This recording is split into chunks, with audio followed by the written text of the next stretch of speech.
Dear students, class 10th maths chapter 5 exercise 5.2 का question number 11 solve करते हैं। Question solve करने से पहले मेरा आपसे रिक्वेस्ट है, चैनल को सब्सक्राइब जरूर कर लें। क्वेश्चन पर हम आते हैं। कहा गया है which term of the AP will be 132 more than it's 54th term. एक हमको एपी गिवन है और कहा गया है इस एपी का कौन सा टर्म 54th टर्म से 132 मोर होगा, यानी 132 ज़्यादा होगा। क्वेश्चन को सॉल्व करते हैं और जो हमें एपी दे रखी है उसके अकॉर्डिंग फर्स्ट टर्म हो जाएगा 3।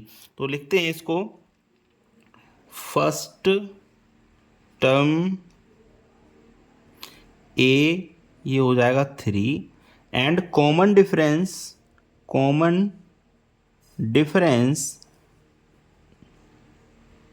इसको हम रिप्रेजेंट करते हैं स्मॉल डी से। ये होता है second term minus first term. तो सेकंड टर्म 15 है, तो 15 माइनस फर्स्ट टर्म 3 है। 15 माइनस 3 ये इक्वल हो जाएगा 12 के। मीन्स जो कॉमन डिफरेंस आया वो आया 12। अब हम कंसीडर करते हैं, let the nth term of the given AP will be 132 more than its 54th term। हमने ये कंसीडर कर लिया कि इस एपी का nth टर्म जो होगा वो 54th टर्म से 132 मोर होगा। तो देयरफॉर अब इक्वेशन बनाते हैं इसके लिए। देखो, हमने nth टर्म को माना है, तो nth टर्म के लिए फॉर्मूला क्या हो जाएगा, an। किससे ज़्यादा है, 54th टर्म से। तो 54th A54 nth टर्म जो है 54th टर्म से ज़्यादा है, तो हम किसको ज़्यादा कर देंगे, 54th टर्म को, इक्वेशन बैलेंस करने के लिए। फिर से एक बार समझ लीजिए, हमने A N means nth term को कंसिडर किया है कि 54th टर्म से 132 मोर है। तो हमने एक तरफ तो लिख लिया ए एन और एक तरफ लिख लिया A54। अब क्वेश्चन के अकॉर्डिंग कहा गया है कि nth जो टर्म है, nth टर्म जो है 132 है, मोर है। तो हम किसको मोर कर देंगे, A54 को।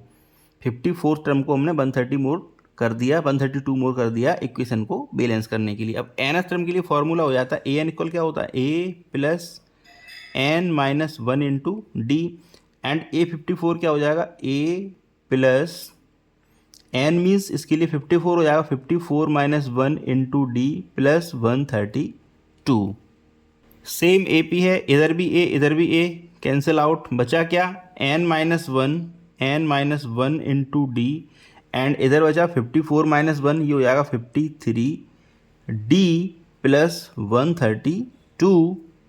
अब जो d की वैल्यू थी उसको पुट कर देते हैं। तो n-1 एंड d की वैल्यू थी 12, तो यहाँ हमने 12 पुट कर दिया, multiply by 12 equal to 53। d की वैल्यू 12 है तो यहाँ भी 12 पुट कर दिया, प्लस 132।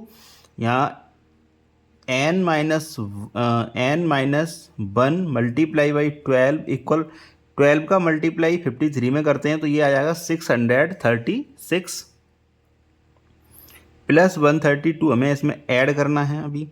तो यहाँ से जो n माइनस 1 मल्टीप्लाई बाई 12 ये हो जाएगा 768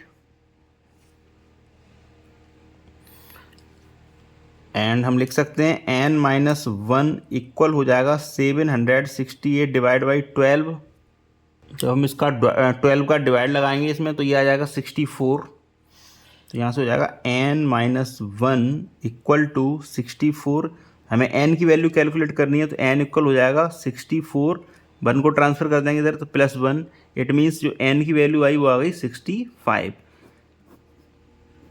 इट मीन्स ये हुआ कि इस AP का 65th टर्म 132 मोर होगा इसके 54th टर्म से। तो लिख देते हैं,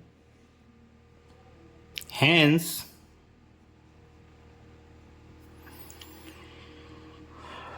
65th term